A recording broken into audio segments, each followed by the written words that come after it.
வணக்கம் and hello friends. Jagan audio book தமிழுக்கு உங்கள் அன்போடு நினைக்கிறேன். எல்லோரும் எப்படி இருக்கீங்க? ஸோ இன்றைக்கி நம்ம என்ன கதை பற்றி பார்க்க போகிறோம்னா, சூப்பர் ஹாரரான ஒரு த்ரில்லரான ஒரு ஸ்டோரி தான் பார்க்க போகிறோம். கதையின் பேர் அகால மரணம்.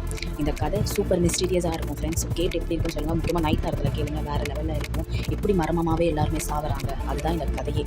ஸோ கதை கேட்டுட்டு எப்படி இருக்குதுன்னு சொல்லுங்கள். ஆக்சுவலாக இந்த கதை ஏற்கனவே நாங்கள் ட்ரைலர் வந்து ஒரு 13 மினிட்ஸ்க்கு நாங்கள் போட்டிருக்கோம். ஸோ அதோடு சேர்த்து தான் நாங்கள் போட போகிறோம். ஸோ கன்ஃபியூஷன் ஆகிடாதீங்க. ஏற்கனவே போட்டதெல்லாம் இல்லை, இந்த கதை புது கதை தான். இது வேறு கான்செப்ட் வச்சிருக்கோம். ஒரே பேய் கதை மாதிரிலாம் இருக்காது. டோட்டலாக வேறு மாதிரி இருக்கும் இந்த கதை. ஸோ கேட்டவங்க இருந்தீங்கன்னா ஃபஸ்ட்டு 13 மினிட்ஸ் ஓட்டிட்டு அதுக்கப்புறம் கேளுங்க. இல்லை புதுசாக கேட்குற கதை வந்து புதுசாகவே கேளுங்க நீங்கள்.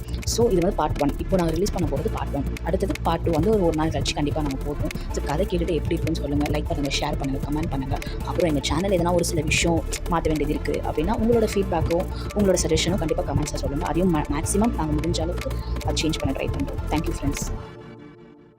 அத்தியாயம் 1. வள்ளி வள்ளி என்று அழைத்தபடி வந்த கணவன் கருப்பனை பார்த்து புன்னகைத்தாள் வள்ளி. ரெடிங்க சொன்னவளை பார்த்து புன்னகைத்த கருப்பன் காரில் ஏறினான். வள்ளியும் ஏறிக்கொள்ள கார் கிளம்பியது. என்னங்க இந்த இடமாவது நம்ம ரகுவுக்கு அமையுமா? அமையும். எனக்கு என்னவோ நம்பிக்கை இல்லைங்க. வர்றது எல்லாமே ஏதாவது ஒரு காரணத்தால தட்டி தட்டி போகுது. இப்ப நாம போய் பாக்குறவரு ரொம்ப பெரிய ஆளு, நீலகண்ட பணிக்கர். அவர் சொன்னா அப்படியே நடக்கும். நம்பிக்கையோட இரு வள்ளி, கண்டிப்பா நம்ம ரகுக்கு நல்லது நடக்கும். நடந்தா தீ மதிக்கிறேன்னு அம்மன் கோயில வேண்டி இருக்கேங்க என்று சொன்ன வள்ளியை பார்த்த கருப்பன் பெருமூச்சு விட்டான்.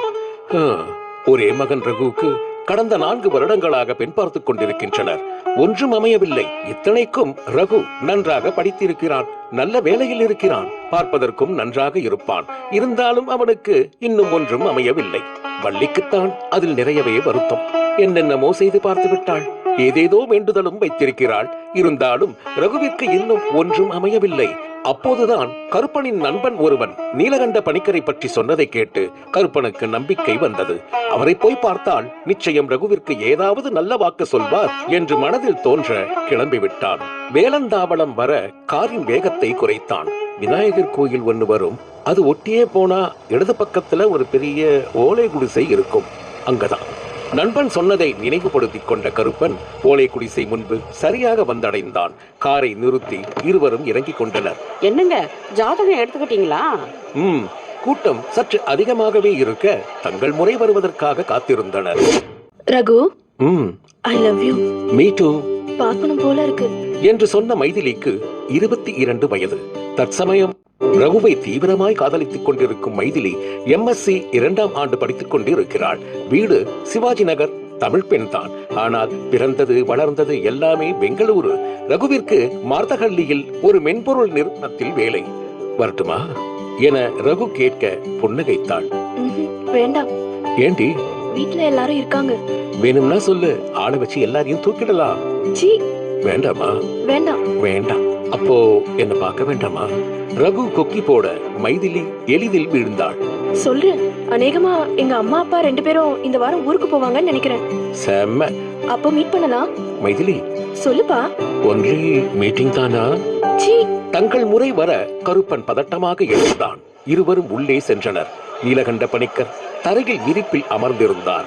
அவரது நீண்ட முடியும் தீட்சண்யமான விழிகளும் கருப்பனையும் வள்ளியையும் கும்பிடச் செய்தன. மெலிதாய் தலையசைத்தவர் உட்காருமாறு விழிகளால் பணித்தார். அமர்ந்தனர். கருப்பன் பணிவாய் ரகுவின் ஜாதகத்தை கொடுக்க வாங்கிக் கொண்டார். பார்த்த 2வது நிமிடத்தில் அவர் முகம் மாறியது. கருப்பனை கேள்வியாய் பார்த்தார். புரிந்து கொண்டவன், எங்க பையன் எப்ப கல்யாணமாகும்னு கருப்பனை முழுமையாக சொல்ல விடாதவர் இடைமறித்து தலையாட்டினார். ஆகாது. இருவரும் அதிர்ந்து போய் பார்த்தனர். ஐயா, ஆகாது. என்னையா சொல்றீங்க? அகாலம்.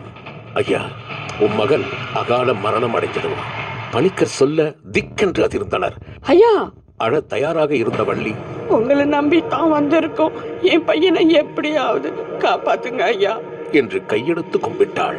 நீலகண்ட பணிக்கர் இருவரையும் பார்த்தார். ஒரு நிமிடம் கண்கள் மூடி யோசித்தார். எதிரில் கருப்பனும் வள்ளியும் அவரையே பயமாய் பார்த்து கொண்டு நின்றனர். கண்கள் திறந்தவர் அவர்கள் இருவரையும் பரிதாபமாய் பார்த்தார். அகால மரணம் கண்டிப்பா நடந்துதான் தீரும். அவர் சொல்லி முடிக்கவில்லை. வள்ளி அழ ஆரம்பித்தாள். ஐயா என்று கருப்பன் பரிதாபமாய் அழைத்தான். நீங்க தான் ஏதாவது அருள் வாக்கு தரணும். அவன் எங்களுக்கு ஒரே பிள்ளையா. அவன் குறிப்பிட்ட நேரத்துல, அதாவது அகால மரணம் சம்பவிக்கிற நேரத்துல ஏதாவது ஒரு கோயில்ல இருந்தா அது நடக்காம போக வாய்ப்பு இருக்கு. ஆனா அது நடக்காம வேற ஏதோ சக்தி தடுக்கிறதுக்கும் வாய்ப்பு நிறைய இருக்கு. ஐயா, அந்த நேரம் எப்ப வரும்னு? வர சனிக்கிழமை உன்னோட பையன் தாண்டிட்டா ஆபத்து கிடையாது. இது போதுங்க ஐயா. கருப்பனும் வள்ளியும் வெளியே வந்தனர். மாரத்தஹள்ளி. தன் பிளாட்டில் டிவி பார்த்துக் கொண்டிருந்த ரகு மொபைல் அடிக்கை எடுத்து பார்த்தான். அப்பா, சொல்லுங்கப்பா. ரகு, உன்கிட்ட நான் ஒரு முக்கியமான விஷயம் பேசணும். சொல்லுங்கப்பா. உன்னோட ஜாதகம் பார்த்தோம். உனக்கு ஒரு சின்ன பிரச்சனை இருக்கு. என்ன பிரச்சனைப்பா? பெருசா ஒண்ணு இல்லப்பா. ஆனா வர சனிக்கிழமை மட்டும் நாள் முழுக்க நீ சிவன் கோயில்ல போய் இருக்கணும். என்னப்பா சொல்றீங்க? இந்த காலத்துல போய் என்னென்னமோ சொல்றீங்க என்று ரகுவிற்கு அப்பா சொன்னதை நம்ப முடியவில்லை. ரகு, நான் சொல்றதை கேளுப்பா. சொல்லுங்கப்பா. வர சனிக்கிழமை முழு நாளும் நீ உனக்கு பக்கத்துல இருக்கிற சிவன் கோயில்ல இருந்தாகணும். இருந்தா தயவு பண்ணி இருப்பா, எனக்காகவும் உங்க அம்மாக்காகவும். கருப்பன் கெஞ்சாக்குறையாய் சொல்ல ரகுவிற்கு ஒன்றும் புரியவில்லை என்றாலும் சம்மதித்தான். சரிப்பா, இருக்கேன். சனிக்கிழமை ரகு குளித்துவிட்டு கோயிலுக்கு கிளம்ப அவன் அலைபேசி அடித்தது. எடுத்து பார்த்தான். மைதிலி. ரகுவின் முகம் மலர்ந்தது. சொல்லு மைதிலி. எங்க இருக்க? நஞ்சுண்டேஸ்வரா டெம்பிளுக்கு கிளம்பிட்டு இருக்க. என்ன? சொல்லு மைதிலி. வீட்டுக்கு வா, அம்மா அப்பா யாரும் இல்ல. வாவ், நல்ல வாய்ப்பு, நழுவ விடக் கூடாது என்று மனதிற்குள் விசில் அடித்தவன் உற்சாகமானான். அப்பா சொன்னது, கோவிலுக்கு போக வேண்டியது அனைத்தும் மறந்தான். சிவாஜி நகரில் இருக்கும் மைதிலியின் வீட்டை நோக்கி பைக்கை திருப்பினான். அவள் தனியாக இருக்கிறாள் என்ற உற்சாகம் அவனை அதிக வேகத்தில் பயணிக்க வைக்க வலதுபுறத்தில் இருந்து இடதுபுறம் திரும்பிய பிடிஎஸ் பஸ் டிரைவர் அவனை கொஞ்சமும் எதிர்பாராது பிரேக் போட்டும் மோதிக்கொண்ட ரகு வானில் பறந்து முழு வேகமாய் தரையை நோக்கி பாய்ந்தான். ரத்தமாய் சிதறினான். சுடுகாட்டில் சிரிப்பு சத்தம் முதலில் சாதாரணமாய், பின்பு அதிக வெறியுடன் கேட்க பறவைகள் பயந்தபடி இறக்கைகளை அடித்துக் கொண்டு பறந்தன. அத்தியாயம் 2. ரகுவின் உடல் போஸ்ட்மார்ட்டம் செய்யப்பட்ட பின் கருப்பனிடம் ஒப்படைக்கப்பட்டது. கருப்பன் மனம் முழுவதும் பாரத்துடன் பெற்றுக்கொண்டார். போலீஸ் டிரைவரை விசாரித்தது. விபத்து எப்படி நடந்தது? நான் லெஃப்ட் டர்ன் பண்ணேன் சார். சடனா பைக்ல முன்னாடி வந்து விழுந்துட்டான். நீங்க பிரேக் போடலையா? போட்டேன் சார். ஆனா பிரேக் பிடிக்கல. என்ன சொல்றீங்க? பிரேக் ஃபெயிலியரா? இல்ல சார், அதுக்கப்புறம் பிரேக் நல்லாவே பிடிக்குது. வாட்? அந்த நேரம் மட்டும் பிரேக் பிடிக்கலன்னா சொல்றீங்க? ஆமாம் சார். நீங்க சொல்றது நம்புற மாதிரி இருக்கா என்ன? அது எப்படி அந்த நேரம் மட்டும் பிரேக் பிடிக்காம போகும்? எனக்கு நல்லா தெரியுது சார். நான் சொல்றது என்னாலேயே நம்ப முடியாதுதான். ஆனா நான் சொல்றதுதான் உண்மை. டிரைவர் பிடிவாதமாக சொல்ல குழம்பிய சப் இன்ஸ்பெக்டர் மேற்கொண்டு அந்த வாதத்தில் ஆர்வம் காட்டாமல் விலகிச் சென்றார். டிரைவருக்கு மட்டும் நடந்தது ஒன்றுமே புரியவில்லை. ஆனால் விபத்திற்குத்தான் காரணம் அல்ல என்பதை மட்டும் தெரிந்து வைத்திருந்தார். கருப்பன் வீட்டில் ரகுவின் உடல் வைக்கப்பட்டிருக்க அனைவரும் குழுமியிருந்தனர். கருப்பனின் நண்பர் சண்முகம் கருப்பனிடம் வந்தார். கருப்பா, என் ஆழ்ந்த வருத்தங்கள். எப்படி ஆச்சு? ஆக்சிடென்ட் என்று சொன்ன கருப்பனை உற்று பார்த்த சண்முகம், என்கிட்ட நீ ஏதோ மறைக்கிற, சரியா என்று கேட்டார். அப்படி ஒண்ணு இல்லையே என்று பதட்டத்துடன் சொன்ன கருப்பனின் தோள் மீது கை வைத்தார். நாம இன்னைக்கு நேத்தி பழகல. ரொம்ப வருஷமா நான் உன்னை பார்த்துக்கிட்டு இருக்கேன். எந்த சிச்சுவேஷன்ல எப்போ எப்படி நீ ரியாக்ட் பண்ணுவேன்னு எனக்கு நல்லா தெரியும். சண்முகம் சொல்ல கருப்பன் முகம் மாறியது. சண்முகா, எனக்கு பயமா இருக்கு. சண்முகம் திடுக்கிட்டார். என்ன சொல்ற? இங்க வா சொல்ற என்று தனியாக அழைத்து சென்றார். சண்முகத்தின் காதில் கருப்பன் சொல்ல சண்முகம் முகம் மாறியது. என்ன சொல்ற என்று அதிர்ந்தார். எனக்கு சந்தேகமா இருக்கு. உன்னோட பையன் வருண ஜாக்கிரதையா பாத்துக்கோ. கருப்பா, கொஞ்ச நாளாவே எனக்கு சகுனம் தட்டுச்சு. யாருக்கும் எதுவும் நடந்துடக்கூடாதுன்னு ரொம்பவும் கவனமா இருந்த. ஆனாலும் இப்படி நடந்துடுச்சு. கருப்பன் சோகமாய் சொல்ல சண்முகம் அவரையே பார்த்தார். நீ சொல்றது உண்மையா? ஆமா. அப்படின்னா வரதங்கிட்டையும் பாண்டிகிட்டையும் கூட ஜாக்கிரதையா இருக்க சொல்லணும். ஆமா, அவங்க கிட்ட நீயே சொல்லிடு என்று சொன்ன கருப்பன் தளர்ந்து போய் நடக்க சண்முகம் உறைந்து போய் நின்றார். இது அதுவா?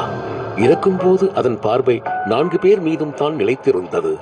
என்ன இது புதிய சோதனை? எவருக்கும் தெரியவில்லை. எல்லாவற்றையும் மூடி மறைத்தாகிவிட்டது என்று நிம்மதி கொண்டிருந்தேனே. ஐயோ, இப்போது என்ன செய்ய போகிறேன்? அதுதான் காரணம் என்றால் அதனிடமிருந்து தப்பிப்பது என்பது நிச்சயம் முடியாது. முதலில் வருணை அழைத்து எச்சரிக்கை செய். சண்முகம் வருணின் அலைபேசிக்கு அழைத்தார்.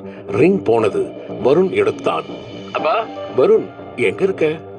ஆபீஸ்ல தான்ப்பா. லீவ் போட்டுட்டு உடனே வீட்டுக்கு வா. என்னப்பா சொல்றீங்க? யாருக்கு என்னாச்சு? யாருக்கும் ஒண்ணும் ஆகல. நீ முதல்ல நான் சொல்றத கேளு. அப்பா, இப்ப லீவ் கிடைக்காது. ஆடிட் நடந்துகிட்டு இருக்கு. வருண், உன்னோட நல்லதுக்கு தான் சொல்றேன். உடனே கிளம்பி வந்துரு. அப்பா, நீங்க வைங்க, நான் சாயங்காலம் கூப்பிடுறேன் என்று சொன்ன வருண் அழைப்பை துண்டித்தான். அருகில் இருந்த அவன் நண்பர்கள் மதன், மூர்த்தி இருவரும் சிரித்தனர். அது எப்படி அவ்வளவு கரெக்டா போய் சொல்ற? பின்ன நான் ஆபீஸ்க்கு கட்டடிச்சிட்டு கொடைக்கானல் வந்திருக்கேன். இங்கதான் 4 நாள் இருக்க போறேன்னு சொன்னா எங்க அப்பா அவ்வளவுதான், கிளம்பி இங்கேயே வந்துருவாரு. கண்ணாடி டம்ளரில் இருந்த விஸ்கியை சுவைத்தபடி சிரித்தான் வருண். மூர்த்தி, வருண் அழைத்தான். நைட்டுக்கு ஏதாவது கிடைக்குமா? கஷ்டம். என்ன மூர்த்தி, எப்பவுமே முடியாது கஷ்டம்னே பேசுற? வருண், தண்ணி அடிக்கிறது தப்பு இல்ல. தம்மு பொண்ணு ரெண்டும் தப்பு. எப்படி?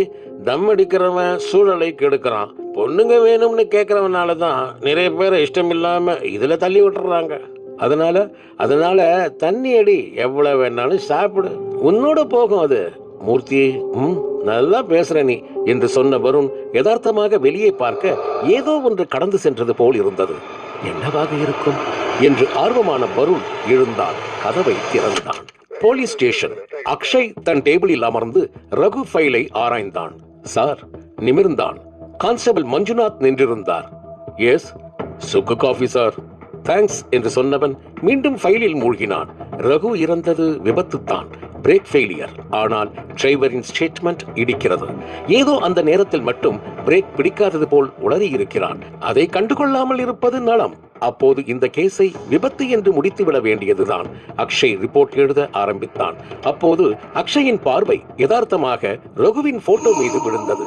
2வது போட்டோ சற்று வித்தியாசமாக இருப்பதாக அவனுக்கு தோன்றியது.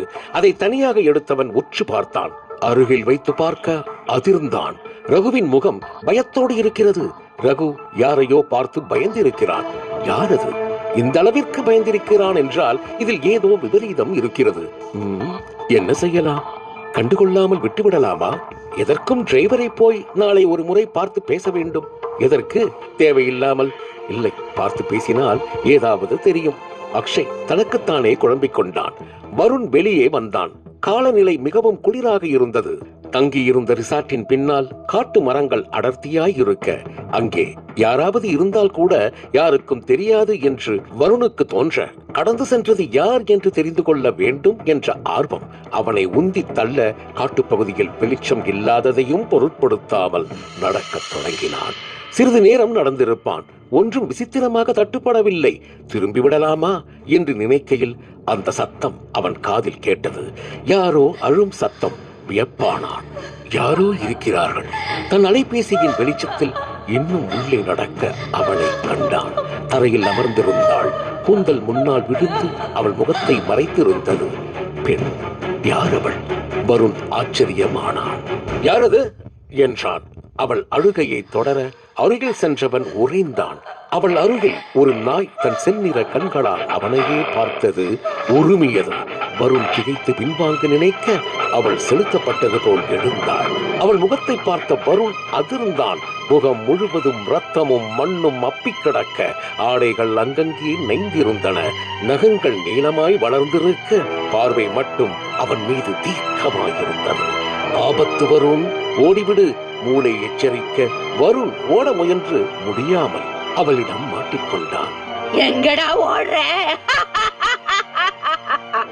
என்று கேட்டவள் ரத்தக்கரை படிந்த பற்கள் தெரிய சிரித்தாள். உனக்காக சுடுகாட்டுல இருந்து எழுந்து வந்திருக்கேன்டா, எங்க ஓடுற என்று கேட்டவள் அவன் திகிலுடன் நடுங்கத் தொடங்க அவனை அப்படியே 2ஆய் ஒடித்து எறிந்தாள்.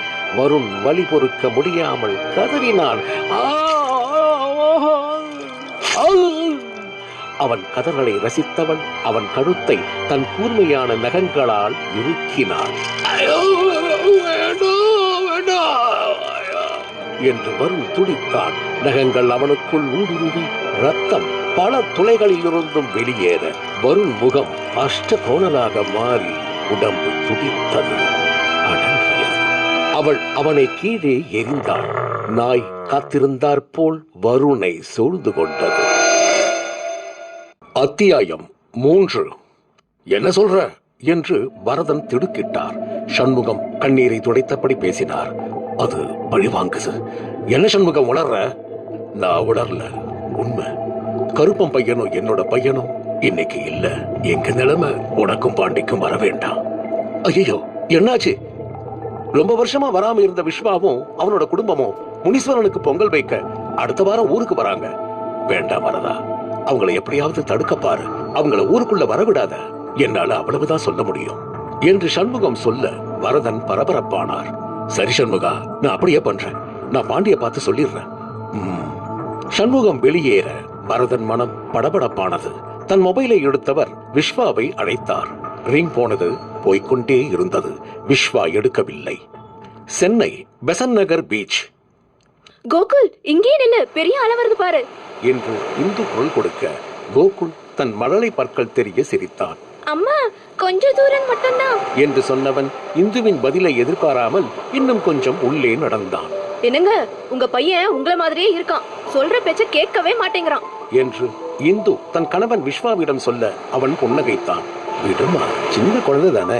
அப்புறம் எதுக்கு 5ல வளையாதது 50ல வளையுதுன்னு சொல்லி வச்சிருக்காங்க? உன்கிட்ட பேசி ஜெயிக்க முடியாது நீ அம்மா என்று கன்னத்தில் குழவிழ விஸ்வா சொல்ல இந்து அவனை ரசித்தாள். அப்போது அம்மா என்ற கோகுலின் அலறல் சத்தம் கேட்டது. இருவரும் சுதாரித்து எழுவதற்குள் கோகுலை பெரிய அலை ஒன்று உள்ளே இழுத்து போக அவள் பாய்ந்தாள். கோகுலின் தலைமுடியை பற்றி இழுத்து கரையில் கொண்டு வந்து போட்டாள். அவள் வேகம் நம்ப முடியாத அளவில் பிரமிக்கத்தக்கதாய் இருந்தது. விஸ்வா இந்து இருவரும் பதறி போய் கோகுலை தூக்கிக் கொண்டனர். அவனுக்கு ஒண்ணும் இல்ல, ஒன்னும் ஆகாது. குரல் வந்த திசையை விஸ்வா பார்க்க அவள் தான். நடுத்தர வயது, நெற்றியில் பெரிய போட்டு, வாயில் வெற்றிலை. விஸ்வா கையெடுத்து கும்பிட்டான். ரொம்ப நன்றிமா. அவள் விஸ்வாவை பார்த்து கபடமாய் சிரித்தாள். அவசரப்பட்டு நன்றி சொல்லாத, பின்னாடி வருத்தப்படுவ என்று கோகுலை ஒரு மாதிரியாக பார்த்தபடி அவள் சொல்ல இந்து பயந்து போய் அவளை பார்த்தாள். என்னம்மா சொல்றீங்க? பையனுக்கு நேரம் ரொம்ப பக்கத்துல வந்திருக்கு என்று அவள் சொல்ல விஸ்வா ஆத்திரமானான். இந்து, நீ கோகுலை கூட்டிட்டு வா. அவளிடம் இருந்து தள்ளி நடந்தான். இந்து கோகுலை தன்னோடு அணைத்துக் கொண்டு விஸ்வாவை பின்தொடர்ந்தாள். ஏதார்த்தமாய் இந்து பின்னால் திரும்பி பார்க்க அதிர்ந்தாள். அவள் அங்கில்லை. எங்க போயிருப்பா என்று தனக்குள் எண்ணிய இந்து அவளை சுற்றுமுற்றும் தேடினாள். ஆனால் அவள் மீண்டும் எங்கும் தென்படவில்லை. காஃபி சாப்பிடுறியா இந்து என்று விஸ்வா கேட்க தலையசைத்தாள். ஹோட்டல் ஆரியாஸில் மூவரும் நுழைந்தனர். விஸ்வா மூவருக்கும் மசால் தோசை, காஃபி ஆர்டர் செய்தான். எனக்கு மனசே ஆறலங்க, ரொம்ப பயமா இருக்கு என்று இந்து கவலையாய் சொல்ல விஸ்வா கோபமானான். இத பாரு இந்து, கண்டவங்களும் கண்டதும் சொல்லுவாங்க. ஆனா அதை அப்படியே நம்பிட முடியுமா என்ன? அது இல்லங்க, அவ நம்ம கோகுல. அதையெல்லாம் யோசிச்சு கவலைப்படாத. முனீஸ்வரன் கோயிலுக்கு பொங்கல் வைக்க போறோம் இல்லையா? ஆமாங்க. எல்லா பிரச்சனையும் சரியா போயிடும். ஆமா, எப்போ ஊருக்கு கிளம்புறோம்? இன்னும் 4 நாள் இருக்கு. வெள்ளிக்கிழமை நைட்டுக்கு பஸ் புக் பண்ணிருக்கேன். என்ன சண்முகா சொல்ற? இந்த காலத்துல இப்படியா? பாண்டி சண்முகம் சொன்னதை நம்பாமல் சிரித்தான். இல்ல பாண்டி, உன்னோட நல்லதுக்கு தான் சொல்றேன். எதுக்கும் எச்சரிக்கையா இரு. எனக்கு என்ன இருக்கு, நான் ஒண்டி கட்ட கல்யாணம் கூட பண்ணிக்கல. பாண்டி சொல்ல சண்முகம் ஒரு நிமிடம் யோசித்தார். பாண்டி, இன்னைய தேதியில நீ யார் மேலையாவது அதிகமா பாசம் வச்சிருக்கியா? எதுக்கு கேட்கிற? சொல்லு, விஷயம் இருக்கு. சண்முகம் கேட்க பாண்டி ஒரு நிமிடம் யோசித்தார்.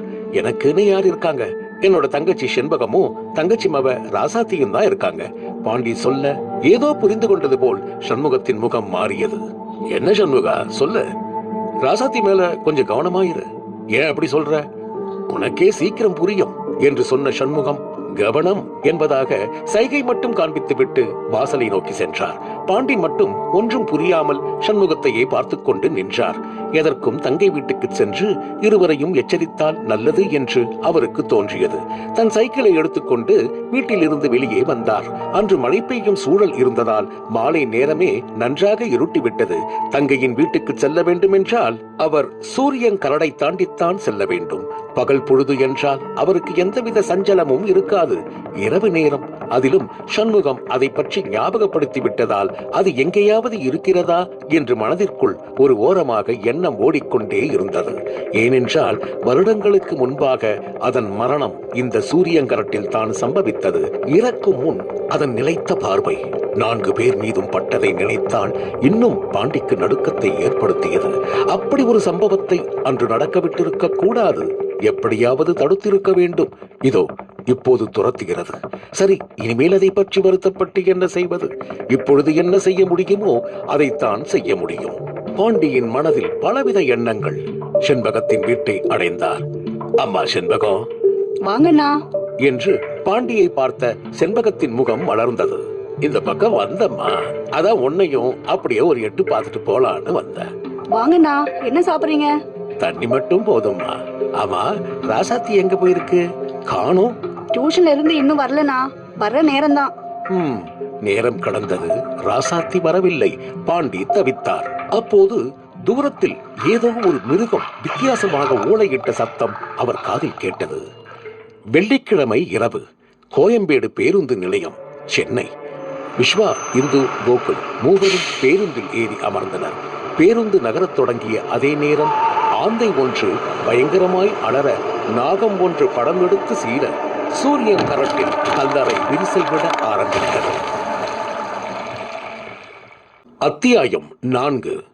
விஸ்வா கிளம்பிவிட்டான் என்பதை அறிந்த வரதன் மனதிற்குள் தவித்தார். சண்முகம் சொன்னது உண்மையாயிருக்குமோ? இருக்க வாய்ப்பு இருக்கிறது. ஏனென்றால் 2 மரணங்கள் ஏற்கனவே நடந்திருக்கின்றன. விஸ்வாவை எப்படியாவது காப்பாற்றியாக வேண்டும். என்னால் முடியுமா?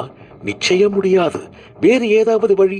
சண்முகம் சொல்வதை பார்த்தால் அதன் வெறி அதிகமாக இருக்கிறது போல். அன்று நடந்தது வரதன் மனதில் மீண்டும் ஓடத் தொடங்கியது. ஐயா, காப்பாத்துங்க ஐயா என்று குரல் எங்கிருந்தோ கேட்டது போல் இருக்க வரதன் நடுங்கினார். யாரது என்று சுற்றுமுற்றும் பார்த்தார். யாரும் இல்லை. தைரியத்தை வரவழைத்துக் கொண்டு மெல்ல வெளியே சென்றார். எங்கேனும் ஏதாவது தட்டுப்படுகிறதா என்று பார்த்தார். இருட்டு கனமாக அப்பிக்கொண்டதில் பார்வைக்கு ஒன்றும் புலப்படவில்லை. எங்கோ சுவர்கோழிகள் கத்திய சத்தம் கேட்டன. வீட்டிற்குள் செல்லலாம் என்று திரும்பியவர் முன் அது நின்றிருந்தது. வரதன் அதிர்ந்தார். யார் என்று கேட்டவர் அங்கிருந்து ஓட முனைந்தார். இன்னும் கொஞ்ச தூரம்தான், கேட்டை திறந்து விடலாம். கேட்டை திறந்து விட்டார். வெளியே அவர் கண்ட காட்சி உச்சபட்ச நடுக்கத்தில் ஆழ்த்தியது. ஒரு குழந்தை தலையில்லாமல் தன் கையில் தன் தலையை ரத்தம் வடிந்தபடி வைத்திருந்தது. என்று வினோதமாக அலறிய வரதன் கீழே விழுந்தார். இதயம் படபடவென்று அடித்துக் கொண்டது. தன் தலையை கைகளால் தானே மாறி மாறி தட்டினார். எகிரிய ரத்த அழுத்தம் என்ன செய்தும் இயல்பாகாமல் வாய் குழறினார். நான் வேணும்னு செய்யல, என் பிள்ளைய விட்டுடு என்று அலறியவர் மயக்கமானார். இது எந்த இடம் என்று இந்து கேட்க, விஸ்வா தூக்க கலக்கத்தில் இருந்த தன் கண்களை நன்றாக தேய்த்து விட்டான். ஜன்னல் வழியே வெளியே பார்த்தான். உளுந்தூர்பேட்டை. ஈரோடு எத்தனை மணிக்கு போகுங்க? விடியற் காலையில 4 மணி ஆயிடும். நான் இறங்கி ஏதாவது சாப்பிடறதுக்கு வாங்கிட்டு வரவா? வாழைப்பழம் கிடைச்சா வாங்கிக்கங்க, வேற எதுவும் வேணாம் என்று விஸ்வா பேருந்தில் இருந்து இறங்கினான். வாழைப்பழம் கிடைக்குமா என்று பார்த்தான். கிடைக்கவில்லை. மீண்டும் பேருந்துக்குள் ஏறலாம் என்று சென்றவன் தன்னை யாரோ அழைப்பது போல் உணர்ந்தான். சுற்றுமுற்றும் பார்த்தான். யாரும் இல்லை. ஆனால் யாரோ அழைத்த மாதிரி இருந்ததே. பிரம்மையா என்று யோசித்தான். மீண்டும் அந்த குரல் அவன் காதில் கேட்டது. கண்ணு, வந்துட்டியா? குரல் கேட்டவன் திடுக்கிட்டான். யாருங்க? வேண்டாம் கண்ணு, உன் முன்னால நான் வரல. குரல் மிக தெளிவாக கேட்க விஸ்வா பயந்தான். யாராவது மறைந்து நின்று பேசுகிறார்களா என்று அவசரமாக பார்த்தான். யாரும் அருகில் இல்லை. என்ன செய்யலாம்? ஒரே ஓட்டமாக ஓடி பஸ்ஸில் ஏறிக்கொள்ளலாமா? யோசித்த விஸ்வாவை மனசாட்சி எச்சரித்தது. வேண்டாம், இங்கே ஒரு குரல் இப்படி கேட்கிறது என்றால் அது இந்த ஊரில் மட்டும் கேட்காது. அது உன்னை தொடர்ந்து கொண்டிருக்கிறது. நீ எங்கு சென்றாலும் அது உன்னை விடாது. பிரச்சனையை நேருக்கு நேராக சந்திப்பதை விட ஓடி ஒளிந்து கொண்டால் பிரச்சனை இன்னும் அதிகமாகத்தான் செய்யும். விஸ்வா தன்னைத்தானே தைரியப்படுத்திக் கொண்டான். யார் நீங்க? உங்களுக்கு என்ன வேணும்? கண்டிப்பா நான் யாருன்னு நீ தெரிஞ்சுக்குவ. என்ன வேணும்னு சொன்னா கொடுப்பியா? என்னால முடிஞ்சா கொடுக்கறேன். உன்னால முடியும், ஆனா நீ கொடுக்க மாட்ட. அதுக்காக நான் உன்னை விடவும் மாட்டேன். நானா எடுத்துக்குவேன். எதுக்காக மறைஞ்சு நின்னு பேசுறீங்க? யாரா இருந்தாலும் முன்னாடி வாங்க. அப்படி என்ன உங்களுக்கு என்கிட்ட வந்து வேணும் சொல்லுங்க. விஸ்வா கேட்க ஒரு புகை போன்ற உருவம் கொஞ்சம் கொஞ்சமாய் அங்கே உருவானது. விஸ்வா படபடக்கும் தன் நெஞ்சை கையால் பிடித்தபடி பார்த்தான். அங்கே ஒரு பெண் தலையை குனிந்தபடி நின்று கொண்டிருந்தாள். சேலை நைந்திருந்தது. உடல் முழுவதும் மண்ணை அப்பியவள் போல் காணப்பட்டாள். சட்டென்று தன் முகத்தை உயர்த்தி விஸ்வாவை பார்த்தாள். ஒரு கண் இருக்க வேண்டிய இடத்தில் வெறும் குழி மட்டும் இருக்க மற்றொரு கண் விஸ்வாவை முறைத்தது. வினோதமாய் ஏதோ ஒரு மிருகத்தின் சத்தத்தை கேட்ட பாண்டி திடுக்கிட்டார். செண்பகம் அண்ணா, சாதாரணமா ராசாத்தி எத்தனை மணிக்கு வீட்டுக்கு வருவா? இந்நேரம்லாம் வந்திருக்கணும்ண்ணா. டார்ச் எடு, நான் போய் ஒரு 8 பார்த்துட்டு வந்துடுறேன். பாண்டி சொல்ல செண்பகம் அவரை கவலையுடன் ஏறிட்டாள். நீங்க இருங்கண்ணா, அவ வந்துடுவா என்று செண்பகம் சொல்ல அப்போது தூரத்தில் சைக்கிள் மணி சத்தம் கேட்டது. அதோ ராசாத்தி தான் வரான்னு நினைக்கிறேன் என்று ஆர்வமாக சொன்ன செண்பகம் சைக்கிள் வரும் திசையையே பார்த்தாள். அவள் முகம் மாறியது. அது பால்காரர். என்ன செண்பகம், இந்நேரம் வெளியே இருக்க என்று அவர் கேட்க, ஒண்ணு இல்லண்ணா என்று இயல்பாக இருப்பது போல் சமாளித்தாள். அடிமனதில் பயப்பந்து உருள ஆரம்பித்தது. இந்த கழுதை இன்னும் வீட்டுக்கு வராம எங்க போனா? வரட்டும், இன்னைக்கு தொலைச்சு கட்டிடுறேன் என்று தனக்குள் எண்ணியவள் துண்டை தலையில் கட்டிக்கொண்டு டார்ச்சை எடுத்துக்கொண்டு செல்லும் பாண்டியை பார்த்தாள். பத்திரமா போயிட்டு வாங்கண்ணா. சரிம்மா. சைக்கிளில் ஏறி அமர்ந்தார், மிதித்தார்.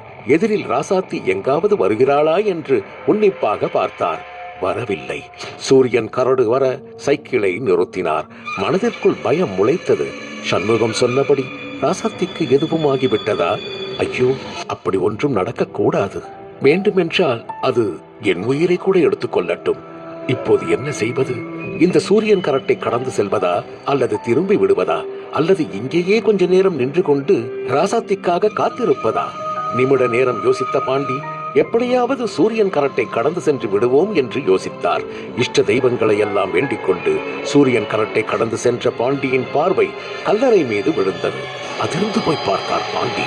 கல்லறை தாறுமாறாய் உடைக்கப்பட்டிருந்தது. பாண்டியின் இதய துடிப்பு எகிரியது. கல்லறையை எப்படி உடைக்க முடியும்? யார் உடைத்திருப்பார்கள் என்று யோசித்த பாண்டிக்கு அது தோன்றியது. கல்லறையை யாரும் உடைக்க மாட்டார்கள், பயப்படுவார்கள். ஆனால் இப்படி கல்லறை தாறுமாறாக உடைந்து கிடக்கிறது என்றால் அது அந்த ஆவியே உடைத்துக்கொண்டு வெளியேறியிருந்தால் தான் உண்டு. ஆனால் இது சாத்தியமா? சாத்தியம்தான். இறந்து போனவர்களில் பலர் தங்கள் இறப்பை வேறு வழியின்றி ஏற்றுக்கொள்கிறார்கள். அதற்கு தகுந்தபடி அடுத்த ஜென்மம் எடுத்துக்கொள்கிறார்கள். ஆனால் அகால மரணம் அடைந்த எவருக்கும் தாங்கள் மரணம் அடைந்தது புரிவதில்லை. அது புரியும் ஒரு நாளில் உலகத்தில் இருந்து நாம் பிரிக்கப்பட்டு விட்டோம் என்ற ஆவேசம் அவர்களுக்கு மிக அதிகமாக இருக்கும். தன் மரணத்திற்கு காரணமானவர் அல்லது காரணமானது அவர்களின் பழிவாங்கும் வெறியில் இடம்பெறுவர். அதுவும் விதிப்படி ஆயுள் அதிகமானவர்கள் அகால மரணம் அடையும் போது அவர்களால் அதை துளியும் ஏற்றுக்கொள்ள முடிவதில்லை. பாண்டி ஏதேதோ யோசித்துக் கொண்டு சுற்றுமுற்றும் பயமாய் பார்த்து கொண்டிருக்க கல்லறையை உடைத்துக் கொண்டு வெளியே வந்திருந்த அது பாண்டியை குரோதமாய் பார்த்தபடி அவரை நோக்கி சென்றது. அத்தியாயம் 5. பாண்டி அந்த வாசனையை முகர்ந்தார். ஏதோ ஒரு வித்தியாசமான வாசனை. இதுவரை இப்படி ஒரு வாசனையை நுகர்ந்ததில்லை. மனோரஞ்சித பூ வாசனை மாதிரியும் அதுபோல் இல்லாமலும் இரண்டும் கலந்த மாதிரியும் அவரை அந்த வாசனை குழப்பியது. அவரது உள்ளுணர்வு அவருக்கு அருகில் யாரோ இருக்கிறார்கள் என்று சொல்ல அவர் உன்னிப்பாக பார்த்தும் இருட்டு அவருக்கு ஒத்துழைக்க மறுத்தது. ஏதோ சிகப்பாய் அவரை நோக்கி வருவது போல் உணர்ந்தவர் என்னவாக இருக்கும் என்று யோசிக்க அது அவருக்கு முன் நின்றிருந்தது. பாண்டி திக்கென்று அதிர்ந்தார். பல வருடங்களாய் கல்லறையில் இருந்து இப்போது அதை உடைத்துக் கொண்டு வெளியே வந்திருந்ததால் அதன் மேல் மண் அப்பிக் கிடந்தது. சதை சிறிதும் இன்றி வலது கை எலும்புகள் மட்டும் பாண்டியின் பார்வைக்கு கிடைக்க 6 விரல்களின் எலும்புகள் இருந்ததை பார்த்த பாண்டிக்கு அது யார் என்று புரிந்துவிட்டது. அது நிச்சயம் கொல்லாமல் விடாது. நீ நீ நீ நீ தன்னையும் மீறி கத்தினார். அங்கே ஒரு அழுகை சத்தம் கேட்டது. எங்கிருந்தோ அந்த குரல் அழுகை கலந்து சொன்னது,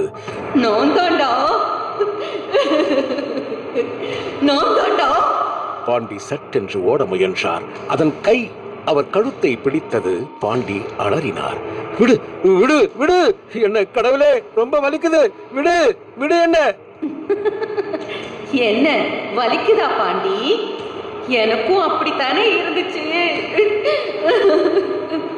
என்று சொன்னபடியே பாண்டியின் கழுத்தை தன் கூரிய நகங்களால் அழுத்த நகங்கள் கழுத்தை துளைக்க ரத்தம் பீரிட்டது. பாண்டி வினோதமாய் அலறினார். அது தன் பிடியை விடவில்லை. சற்று நேரத்தில் பாண்டியின் தலை தொங்கிவிட அதன் ஆவேசம் தணிந்து பாண்டியை விட்டது. பாண்டியின் உயிரற்ற உடல் தரையில் விழுந்தது.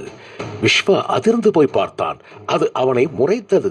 என்ன செய்வதென்று அறியாத விஷ்ணு சுற்றுமுற்றும் பார்த்தான். அருகில் யாரும் இல்லை. தைரியத்தை வரவழைத்துக் கொண்ட விஸ்வா அதனிடம் கேட்டான், யார் நீ? குரல் நடுக்கமாக வெளிப்பட்டது. அது பதிலொன்றும் சொல்லாமல் மௌனமாய் நின்றது. பேசாம ஊருக்கு போவாம இப்படியே திரும்பி சென்னைக்கு போயிட்டா என்ன என்று விஸ்வா மனதில் நினைக்க, அது சட்டென்று நிமிர்ந்து பார்த்து சொன்னது, உன் வீட்லயும் ஒரு மரணம் நடக்கணுங்கிறது விதி. அத மாத்த முடியாது. நீ எங்க இருந்தாலும் சரி. தான் மனதில் நினைத்தது இதற்கு எப்படி புரிந்தது என்று யோசித்து திகைத்த விஸ்வாவை இந்துவின் குரல் கூப்பிட்டது. விஸ்வா, சீக்கிரம் வாங்க, பஸ் எடுக்க போறாங்க. இந்து அழைக்க செலுத்தப்பட்டவன் போல் நடந்து வந்து பஸ்ஸில் ஏறிக்கொண்டான். வியர்த்திருந்த அவன் முகத்தை பார்த்த இந்துவின் முகம் மாறியது. என்னாச்சுங்க? உங்களதான், என்னாச்சு? இந்து மீண்டும் கேட்க சுதாரித்துக் கொண்டவன், ஒண்ணுமில்ல என்றான். மனம் கனத்திருந்தது. உள்ளே மீண்டும் மீண்டும் அது சொன்னவை எதிரொலித்தன. உன் வீட்லயும் ஒரு மரணம் நடக்கணுங்கிறது விதி. அத மாத்த முடியாது. நீ எங்க இருந்தாலும் சரி. அப்படின்னா என்ன அர்த்தம்? உன் வீட்லயும்? அப்போ வேற யார் வீட்ல யாருக்கு என்ன ஆச்சு? யார்கிட்ட இதை பத்தி கேக்குறது? இத பத்தி யாருக்கு தெரியும்? நீ எங்க இருந்தாலும் சரி. அப்போ எங்கேயும் போய் தப்பிக்க முடியாது. யாரோ ஒருத்தர் சாகணுங்கிறது விதின்னா அது யாரு? நானா, இந்துவா, இல்ல கோகுலா? கடவுளே, கோகுல பார்த்து பீச்சில் அவ என்னமோ சொன்னாளே, அவசரப்பட்டு நன்றி சொல்லாதேன்னு. அப்போ கோகுலுக்கு ஏதாவது நடந்துடுமோ? விஸ்வா பதட்டமானான். உறங்கிக் கொண்டிருந்த கோகுலின் தலைமுடியை வருடினான். ஐயோ, யார் அது? இந்த சிக்கல்ல இருந்து எப்படி வெளியே வரப்போற? இதை யார்கிட்டையும் சொல்லக்கூட என்னால முடியாது. யாரும் நம்ப மாட்டாங்க. எந்த காலத்துல என்ன பேசுற நீ அப்படின்னு கேட்பாங்களே. ஏன், நான் கூட எனக்கு இப்படி ஒண்ணு நடக்காம இருந்திருந்தா நம்பி இருக்க மாட்டேன். என் முன்னாடி வந்தது ரொம்ப வருஷமா நிறைவேறாத ஆசையோட காத்துக்கிட்டு இருக்கிற பேய் தான். முனீஸ்வரா, உனக்கு நான் பொங்கல் வைக்கத்தான் ஊருக்கு வர. என்னையும் என் குடும்பத்தையும் நீ தான் காப்பாத்தணும். எனக்கு வேற வழி இல்லை. அதுக்கு முன்னாடி அது யாரு, அதுக்கு என்ன நடந்தது, அது கூட நான் எப்படி சம்பந்தப்படுறேன்னு எனக்கு காட்டிக்கொடு முனீஸ்வரா. எனக்கு உன் மேல மட்டும்தான் நம்பிக்கை இருக்கு. ஒருவேளை உன்னாலேயும் முடியலன்னா எனக்கு எது நடந்தாலும் சரி, கோகுலுக்கு எதுவும் நடக்காம நீ தான் பார்த்துக்கணும் என்று தனக்குள் வேண்டிக் கொண்டு பெருமூச்சை விட்டவன் இந்து தன்னையே பார்த்து கொண்டிருப்பதை பார்த்து அதிர்ந்து போனான். இந்து, சொல்லுங்க, ஏன் உங்க முகம் இயல்பா இல்ல? இல்ல, நான் நார்மலா தான் இருக்கேன். ப்ளீஸ் சொல்லுங்க என்று கேட்டவள் முகத்தையே ஒரு நிமிடம் பார்த்தான். சொன்னால் தாங்கிக் கொள்வாளா? விஸ்வா. இந்து விஸ்வாவின் கையை எடுத்து தன் தலை மீது வைத்துக் கொண்டு அவனை நேர்பார்வை பார்த்தபடி கேட்டாள். எதுவா இருந்தாலும் சொல்லுங்க. விஸ்வா சொன்னான். விடியற் காலை பரதன் மயக்கம் தெளிந்து வெளியே பார்க்க பொழுது இன்னும் இருட்டாக இருந்தது. இரவு நடந்ததை மீண்டும் நினைத்து பார்க்க படபடவென்று வந்தது. சமையல் அறைக்கு சென்றவர் தண்ணீர் குடித்தார். இன்னும் கொஞ்ச நேரத்தில் விஸ்வாவும் அவன் குடும்பமும் இங்கே வந்துவிடும். அவர்களுக்கு எதுவும் நேராமல் காப்பாற்ற வேண்டும். முடியுமா? சண்முகத்தை அழைத்து பார்த்தால் என்ன? யோசித்தவர் தன் அலைபேசியை எடுத்து சண்முகத்திற்கு அழைத்தார். ஒரு ரிங் போக கட் செய்தார். ஒருவேளை அவன் தூங்கிக் கொண்டிருந்தால்? 2 நிமிடங்களில் வரதனின் அலைபேசி அடித்தது. சண்முகம் தான். சொல்லு வரதா. சண்முகா, சொல்லு. நான் பார்த்தேன், நேருக்கு நேரா பார்த்தேன். என்ன சொல்ற வரதா? நீ சொன்னது உண்மை. அது பழி வாங்குது. சண்முகா, சொல்லு வரதா. விஸ்வாவை எப்படியாவது காப்பாத்து. வரதா, நான் எப்படி? ஏதாச்சும் பண்ணு. எனக்கு ரொம்ப பயமா இருக்கு. அவங்க வந்துட்டாங்களா? வந்துகிட்டு இருக்காங்க. திருவிழா எப்போ? இன்னும் 3 நாள் இருக்கு. வரதா, நான் நேரா வரேன், பேசிக்கலாம். உன்னதான் நம்பி இருக்க சண்முகா. பயப்படாத, தைரியமா இரு. என்னைக்கோ நாம பண்ண பாவம் நம்ம பிள்ளைங்களை சுத்துது. கவலைப்படாத, நான் வந்துடுறேன். அப்பா. என்ன கோகுல்? தாத்தா வீடு எனக்கு ரொம்ப பிடிச்சிருக்குப்பா. நாம இங்கேயே இருந்துடலாமா என்று கோகுல் கேட்க வரதனும் விஸ்வாவும் ஒரு சேர திடுக்கிட்டு போய் பார்த்தனர். விஸ்வா சுதாரித்துக் கொண்டு கோகுலை அணைத்துக் கொண்டான். சரிப்பா, ஸ்கூலுக்கு யார் போவாங்க? கோகுல் மழலை பற்கள் தெரிய புன்னகைத்தான். தாத்தா வீட்டுக்கு ஒவ்வொரு முறையும் லீவு கிடைக்கிறப்போ வரலாம், ஓகேயா ஓகேப்பா. என்று சொன்னவன் விளையாடச் சென்றுவிட விஸ்வா தந்தையை பார்த்தான். இவரிடம் கேட்கலாமா? இவருக்கு ஏதாவது தெரிந்திருக்குமோ? ஒருவேளை இவருக்கு ஒன்றும் தெரிந்திருக்கவில்லை என்றால் அவரும் அனாவசியமாய் பயப்படுவார். பாவம், நீண்ட இடைவெளிக்கு பின் ஊருக்கு வந்திருக்கிறோம். அந்த மகிழ்ச்சியில் இருக்கும் அப்பாவை அதையும் இதையும் சொல்லி பயப்படுத்தக் கூடாது என்று யோசித்தவனை வரதன் புன்னகையுடன் பார்த்தார். என்னப்பா, மத்தியானத்துக்கு என்ன செய்ய சொல்லட்டும்? எதுனாலும் ஓகேப்பா. அன்று இரவு பயணக்களைப்பில் விஸ்வாவும் இந்துவும் நேரமாகவே உறங்கியிருக்க கோகுல் இருவரையும் பார்த்தான். வெளியே ஏதோ சத்தம் கேட்பது போல் உணர்ந்தான். மெதுவாக எழுந்தான். ஹாலில் கட்டிலில் உறங்கிக் கொண்டிருந்த வரதனை கண்டான். வெளியே பார்க்க அந்த குழந்தை அவனையே பார்த்தது, புன்னகைத்தது. வா என்று சைகை செய்ய இவன் வெளியே போனான். யார் நீ என்று கேட்டவனுக்கு பதில் சொல்லாமல் அவனையே பார்த்தது. அந்த குழந்தையின் கழுத்தில் இரத்தக்கரை இருந்ததை பார்த்த கோகுல், அச்சிச்சோ, பிளட் வருது என்றான். ஆமா, வலிக்கலையா? நான் தான் செத்து போயிட்டேனே, எனக்கு வலிக்காதே. என்று குழந்தை சொல்ல கோகுல் ஆர்வமானான். செத்து போனா எந்த வலியும் தெரியாதா என்று ஆர்வமாக கேட்டவனை பார்த்து குழந்தை தலையாட்டியது. ஆமா, நீ எப்படி செத்து போன? என்று கோகுல் கேட்க குழந்தை ஒரு நிமிடம் அவனையே பார்த்தது. சொன்னது, என் தலையை தான் வெட்டிட்டாங்களே. அத்தியாயம் 6. என் தலையை தான் வெட்டிட்டாங்களே என்று குழந்தை சொல்ல கோகுல் குழப்பமாய் பார்த்தான்.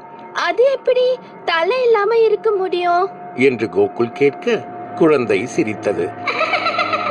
தலை இல்லாம இருந்தா என்ன பார்த்து எல்லாரும் பயந்துடுறாங்கன்னு அம்மா சொல்லியிருக்காங்க, அதான். என்று சொன்ன குழந்தை எங்கோ பார்த்து என்று கத்தியது. கோகுல் பார்க்க அங்கே அவள் நின்றிருந்தாள். நைந்து போன கிழிந்த சேலை, ஒரு கண் இருக்க வேண்டிய இடத்தில் குழி, ரத்தம் அங்கெங்கே திட்டு திட்டாய் உறைந்திருந்தது. கோகுலை விரித்தவள் இரு கை நீட்டி வா என்றாள். பயந்து போன கோகுல் என்று கத்த தூங்கிக் கொண்டிருந்த இந்து சட்டென்று எழுந்தாள். தன் அருகில் கோகுல் இல்லாததை கண்டு பதறி போனாள். விஸ்வா, விஸ்வா என்று கணவனை எழுப்பினாள். எழுந்த விஸ்வா சூழ்நிலையை புரிந்து கொண்டான். கோகுல், கோகுல் என்று கத்தியபடி வெளியே ஓடினான். வரதன் எழுந்து பின்னால் ஓடினார். வெளியே வந்த விஸ்வாவின் பார்வைக்கு எதுவும் தட்டுப்படவில்லை. இருட்டு கனமான போர்வையாய் பார்வைக்கு திரை போட்டது. கோகுல்! இந்து சத்தமாய் அழைத்தாள். பதிலில்லை. எங்கும் ஒரே நிசப்தம். தூரத்தில் சுவர்கோழிகள் கத்தியது மிக தெளிவாக கேட்டது. விஸ்வா பதறினான். இந்து, என்னங்க? டார்ச் எடுத்துட்டு வா. இந்து உள்ளே ஓடினாள். டார்ச்சை எடுத்துக்கொண்டு அவசரமாக வெளியே வர அவளிடம் இருந்து டார்ச்சை வாங்கிய விஸ்வா நடந்தபடியே எல்லா இடங்களிலும் டார்ச் அடித்தான். அது என்ன சத்தம்? விஸ்வாவின் காது உன்னிப்பானது. யாரோ மூச்சிறைக்கும் சத்தம். அருகில் யாரோ இருக்கிறார்கள் நினைத்தவன் சத்தம் கேட்டு இடத்தின் அருகில் சென்றான். கருப்பு பூனை ஒன்று அவனையே வெறித்தது. டார்ச் வெளிச்சத்தில் அதன் நாக்கில் இருந்து ரத்தம் சொட்டியது தெரிய விஸ்வா திடுக்கிட்டான். கோகுல் எங்காவது அருகில் தென்படுகிறானா என்று கவனித்து பார்த்தான். கோகுல் இல்லை. அப்பா சொல்லுப்பா. வரதன் அருகில் வந்தார். கிணறு மூடி இருக்கா இல்லையா? ஐயோ இல்லையப்பா என்று வரதன் பதறியபடி சொல்ல இந்து கோகுல் என்று கதறியபடி கிணறை நோக்கி விரைந்தாள். யாரோ கிணத்து மேட்டில் அமர்ந்திருப்பது போல் இந்துவிற்கு தோன்ற திடுக்கிட்டாள். மீண்டும் பார்க்க யாரும் இல்லாதது போல் தெரிந்தது. ஐயோ கடவுளே, என்ன இது சோதனை?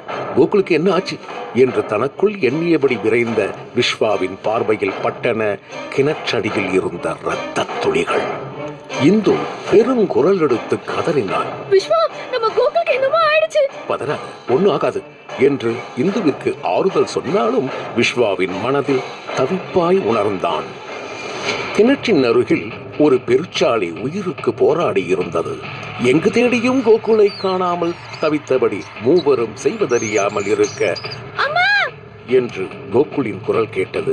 இந்து, வீட்டில இருந்து குரல் கேட்குது என்று விஸ்வா சொன்னபடி ஓட வரதனும் இந்துவும் தொடர்ந்தனர். கோகுல் கட்டிலில் அமர்ந்திருந்தான். இந்து அவனை கட்டி கொண்டாள். கோகுல் என்று அவள் விழிகளில் நீர். கோகுல் அவளையே வெறித்தான். அவன் உடல் நடுங்கியது. அம்மா என்னப்பா எங்க போன என்று வரதன் கேட்க அவன் அவரை வித்தியாசமாக பார்த்தான். என்னாச்சு கண்ணு? தாத்தா, ம் அவங்க 2 பேரும் நம்ம கூட தான் இருக்காங்க தாத்தா என்று கோகுல் சொல்ல வரதன் ஸ்பஷ்டமாய் அதிர்ந்தார். என்ன சொல்ற வரதா என்று சண்முகம் கவலையாய் கேட்டார். என்னன்னு சொல்றது, எல்லாமே முடிஞ்சிடுச்சு. கருப்பம் பையன் ஓம் பையன் 2 பேரும் செத்துட்டாங்க. பாண்டி ஒண்டி கட்ட அவனையோ அது போட்டுருச்சு. மிச்சம் இருக்கிறது நான் மட்டும்தான். நானா விஸ்வாவா கோகுலான்னு தெரியல சண்முகா. எனக்கு செத்துடலாம் போல இருக்கு. சி, அப்படி பேசாத. ஏதாவது பரிகாரம் இருக்கான்னு பாப்போம். எனக்கு நம்பிக்கை இல்லை. நம்பிக்கையை இழக்காத. நான் உனக்காக ஒரு விஷயம் கலெக்ட் பண்ணிட்டு வந்திருக்கேன். என்ன சண்முகா அது? கொல்லிமலையில ஒரு சாமியார் இருக்காரு. நிறைவேறாத ஆசைகளோட இருக்கிற அவங்களுக்கு சாந்தி பூஜை பண்றதுல பெரிய ஆளுன்னு சொல்றாங்க.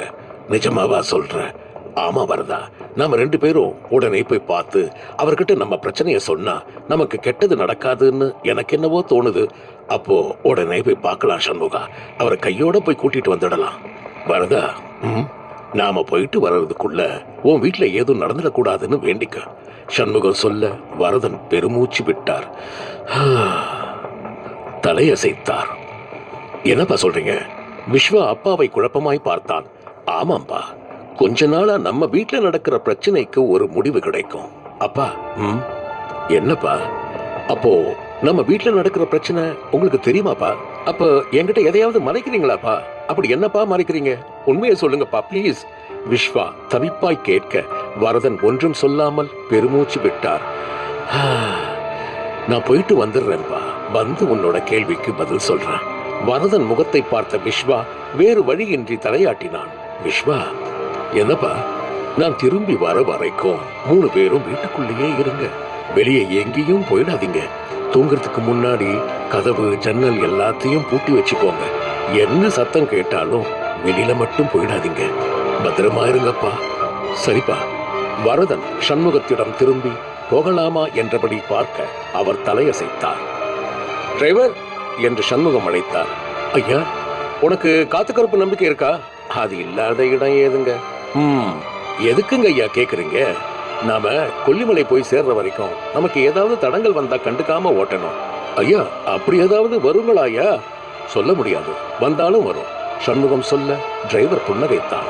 நான் பேய நேரா பார்த்திருக்கேனுங்க. என்ன சொல்ற? அமாவாசை இருட்டுல ஒரு நாள் சேலம் தாண்டி போயிட்டு இருந்தேனுங்க. என் கார் பானட்ல யாரோ தொப்புன்னு விழுந்த மாதிரி இருந்துச்சுன்னு நிறுத்திட்டு பார்த்தேங்க. அழுதுகிட்டு இருந்துச்சுங்க. சட்டுன்னு என்ன ஒரு பார்வை பார்த்துச்சு பாருங்க. நமக்கு பேதி ஆயிடுச்சுங்க ஐயா. அப்புறம் என்னாச்சு? அது என்ன ஒண்ணும் பண்ணலங்க. அதுகிட்ட வச்சுக்கிட்டா தான் நெஞ்ச 2ஆ பொளந்து கொன்னுடுங்க. ஏய்யா, உங்களுக்கு அந்த மாதிரி எதுவும் பிரச்சனை இருக்குங்களா? ஏன் கேக்குற? இல்லங்க, அப்படி இருந்தா சொல்லிடுங்க. ரொம்ப உக்கரமான பேயா இருந்தா கூட எத்தனை பேர் இருந்தாலும் எல்லாரையும் சாகடிச்சிடுங்க. டிரைவர் சொல்ல சண்முகம் திகிலடைந்தார். சரி சரி, நீ பேசுறது ஒரு மாதிரியா இருக்கு. எதுவும் பேசாம ஒழுங்கா வண்டியை ஓட்டு என்று சொன்னவர் அருகில் அமர்ந்திருந்த வரதனை பார்த்து போலாம் தானே என்று கேட்க வரதன் தலையசைத்தார். கார் புறப்பட்டது.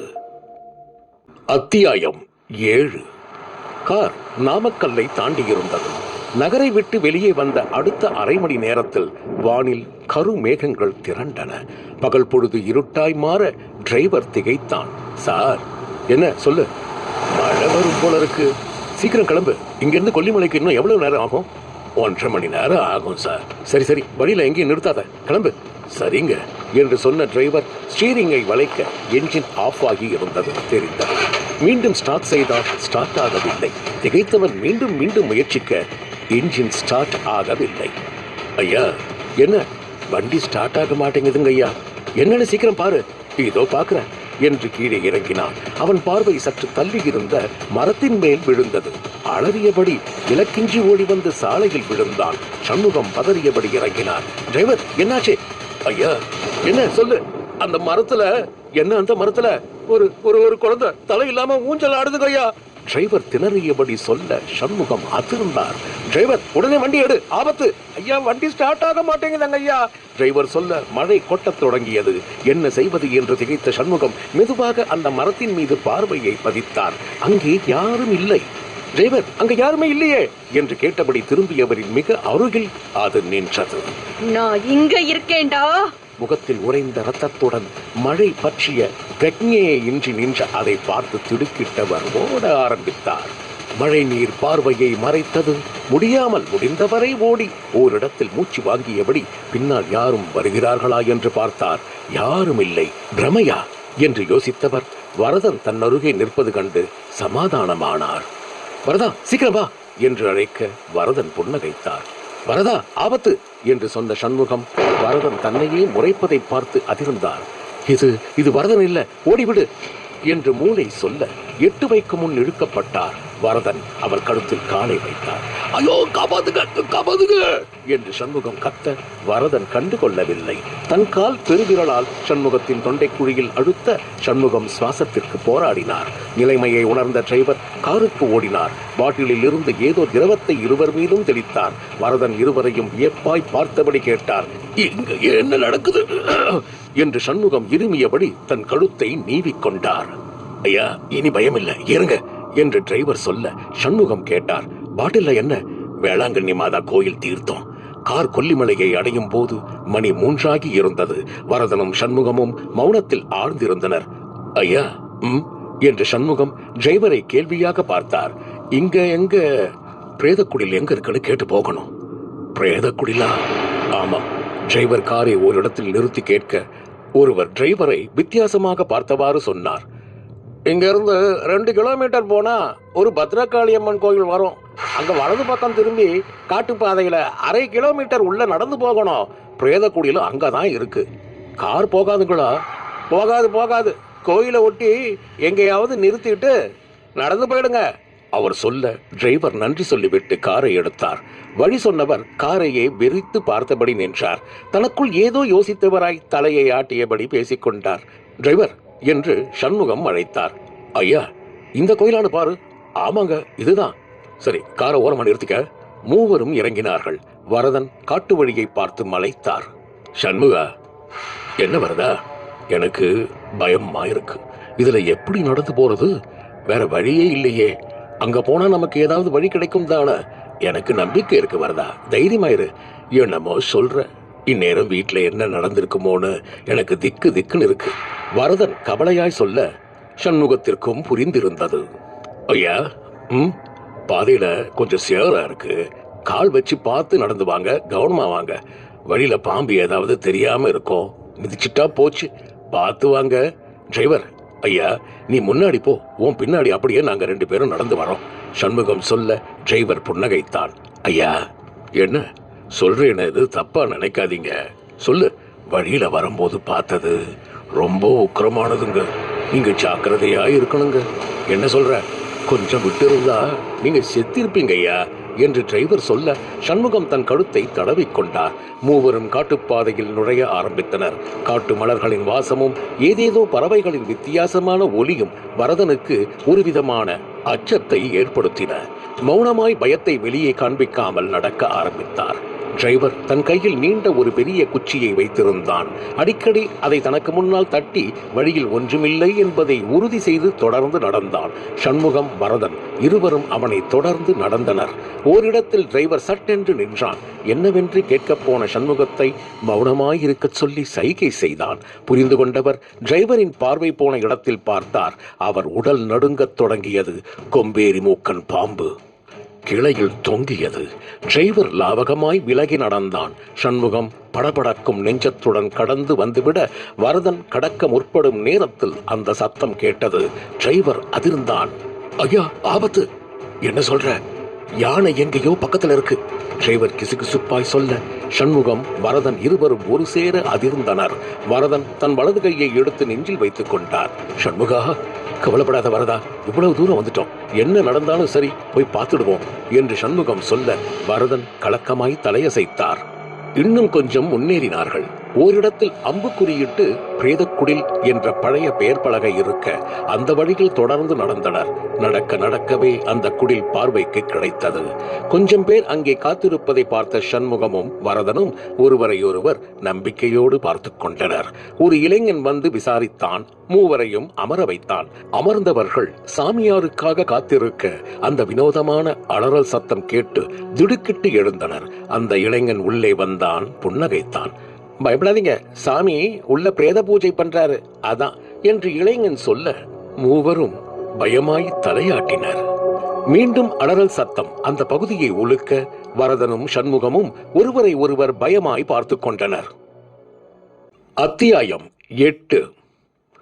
வரதன் சண்முகத்தை பயமாய் பார்த்தபடி அழைத்தான். சண்முகா, எனக்கு ஒரு மாதிரி பயமா இருக்குப்பா. எனக்கும் தான் இங்க வந்திருக்க கூடாதோ. அவசரப்படாத, கொஞ்சம் வெயிட் பண்ணு என்று சண்முகம் சொல்ல வரதன் தலையசைத்தார். சிறிது நேரத்தில் இளைஞன் அவர்களை நோக்கி வந்தான். வாங்க, சாமி கூப்பிடுறாரு. இருவரும் இளைஞனை பவ்யமாக பின்தொடர்ந்தனர். வெளிச்சம் மிக குறைவாய் இருந்த அறையை காட்டிய இளைஞன் உள்ள போங்க என்றான். இருவரும் தயங்கியபடி அவனை பார்க்க அவன் புன்னகைத்தான். போங்க, சாமி உள்ள இருக்காரு. அவர்கள் இருவரும் உள்ளே நுழைய கதவு வெளிப்புறமாக சாத்தப்பட்டது. திடுக்கிட்டவர்கள் பயந்து போய் பார்க்க அவர் பார்வைக்கு தென்பட்டார். விரித்து போட்ட தலைமுடி, நெற்றியில் குங்குமம் அப்பியிருந்தது, கழுத்தில் எலும்பு மாலை, கையில் ஒரு மண்டையோடு. பயப்படாதீங்க, அவர் சொன்ன விதம் அவர்கள் இருவருக்கும் பயத்தை கூட்டியது.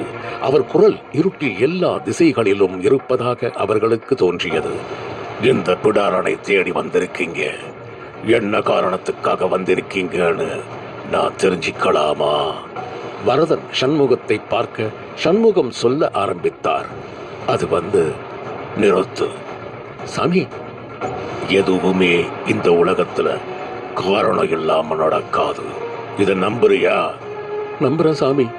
நீங்க என்ன தப்பு பண்ணீங்கன்னு எல்லாமே சொல்லணும், எதையுமே மறைக்க கூடாது.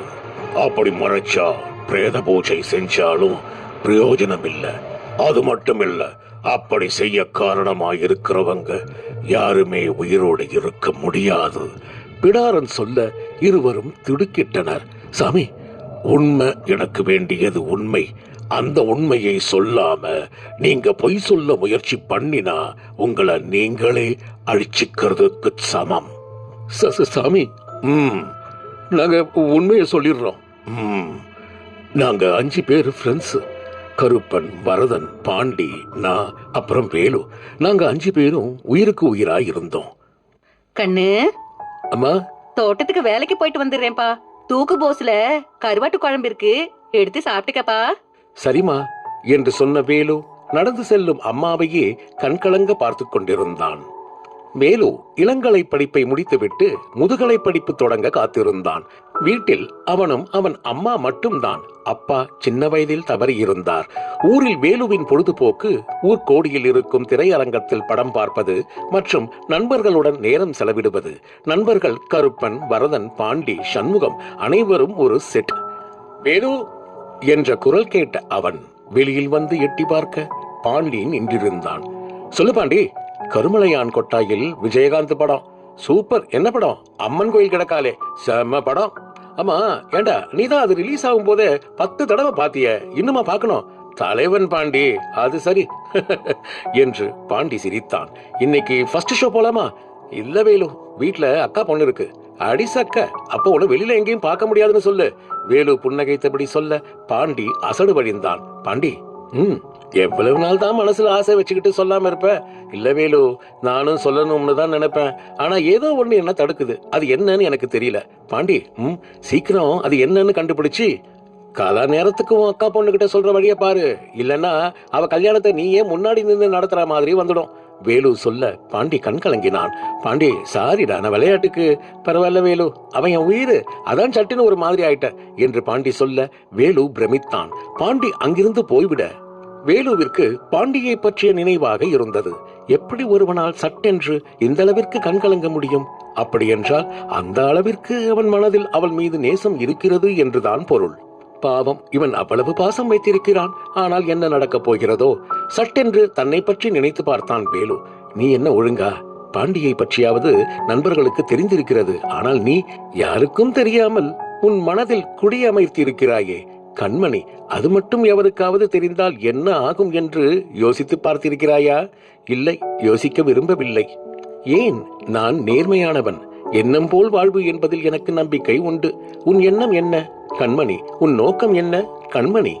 உன் வாழ்க்கையில் கண்மணியை பார்த்த தினத்திலிருந்து உன் இதயம் அவள் மீது கொண்ட நேசத்தால் நிரம்பி வழிகிறது. அது அவளை காணும் உன் இரு விழிகளிலும் தெரிகிறது. ஆனால் அவளிடம் நீயும் தான் சொல்லவில்லை. அவள் மீது நீ வைத்திருக்கும் நேசத்தை ஏதேதோ வழிகளில் நீயும் காட்டிக்கொண்டுதான் இருக்கிறாய். ஆனால் யாருக்கு புரிய வேண்டுமோ அவளுக்கு மட்டும் எதுவுமே புரிந்ததாக தெரியவில்லை என்பதை நீ அறிவாயா? அப்படியெல்லாம் ஒன்றுமில்லை. இங்கே வேறு யாரும் இல்லை. நீ உனக்குள் பேசிக் கொண்டிருக்கிறாய். உனக்கு நீ உண்மையாக இரு. அம்மன் கோயில் கிழக்காலே எத்தனை முறை பார்த்தாய்? 10 முறை. காரணம்? வேலு புன்னகைத்தான். சிரிக்காதே, உண்மையான காரணம் சொல்லு. ராதாவின் கேரக்டர் பெயர் கண்மணி. சின்ன மணி குயிலே பாடலில் கண்மணி என்று பலமுறை வரும். எல்லாம் சரிதான். ஒத்து வருமா? ஏன் ஒத்து வராது?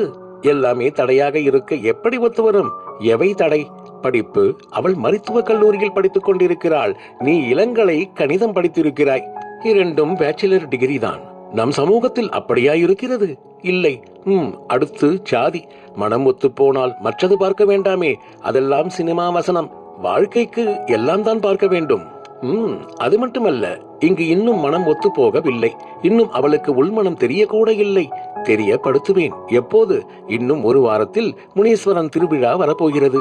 கண்மணி கல்லூரி விடுதியில் இருந்து எப்படியும் பொங்கல் வைக்க ஊருக்கு வருவாள். அப்போது சரியான சந்தர்ப்பம் பார்த்து அவளுக்கு என் மனதை தெரியப்படுத்துவேன். இது சரியாக வருமா? வரும், நிச்சயம் சரியாக வரும். எப்படி உறுதியாக சொல்கிறாய்? என் காதல் மீது உள்ள நம்பிக்கை. வாழ்த்துக்கள். ஒருவேளை என்ன? கேள். வேண்டாம், விடு. பரவாயில்லை, கேள். உன்னால் சொல்ல முடியாமல் போனால், அல்லது நீ சொல்ல அவள் மறுத்தால் என்ன சொல்கிறாய்? உன் மனம் ஏற்கப்படாமல் போனால்? வேலுவின் விழிகள் சிவந்தன. முகம் இரத்த சிவப்பாய் மாறியது. அத்தியாயம் 9.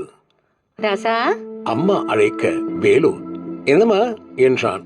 என்ன கண்ணு, குழம்பு அப்படியே இருக்கு, சாப்பிடலையா? பசி இல்லம்மா. என்ன கண்ணு சொல்ற? இரு வரேன். அருகில் வந்த அம்மா வேலுவின் கழுத்தில் கை வைத்து பார்த்தாள். சுடவில்லை என்று தெரிந்ததும் நிம்மதியானாள்.